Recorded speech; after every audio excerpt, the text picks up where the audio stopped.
And they're calling it the Protect Ontario by Unleashing Our Economy Act. But what they're actually doing is gutting protections for endangered species.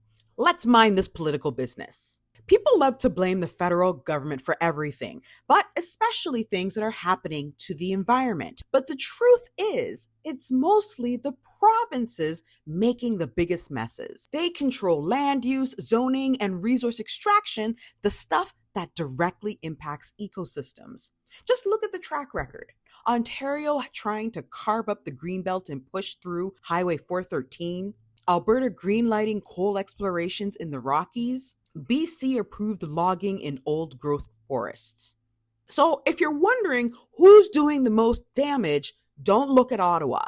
It's premiers like Doug Ford making the calls, and this last one, well, it's a big one. Right now, the Ford government is trying to scrap the Endangered Species Act and replace it with something called the Species Conservation Act.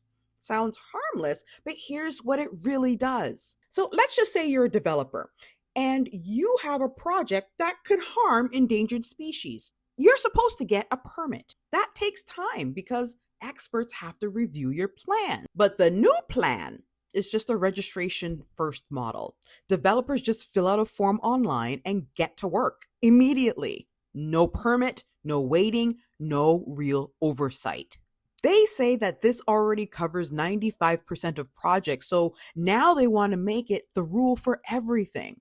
And they're gutting the definition of habitat. It used to include everything a species depends on: migration routes, food sources, nesting areas. But now it's just dens and nests and the space immediately around them. That's it. They're also giving themselves the power to decide which species actually gets protection, regardless of what the scientists say. They can add or remove species from the list at their discretion. Recovery plans? Scrapped. The law no longer requires the government to help endangered species recover or even stabilize the populations. And for migratory birds and aquatic species, they're handing it off to federal law, knowing full well that the federal system wasn't built to carry that alone. This isn't about streamlining. It's about making it easier to bulldoze protected land. This is also the same guy who demolished Ontario Place for a spa and shut down the Ontario Science Centre for his developer buddies. Sure, they are talking about stronger enforcement powers, but if you strip away the rules, what exactly are you enforcing? Ontario has over 240 species at risk. Once they're gone, they're gone. This law puts short-term growth over long-term survival of plants, animals, and entire ecosystems. So here's what you need to do, Butter Tarts. There's a public petition open until May 17th.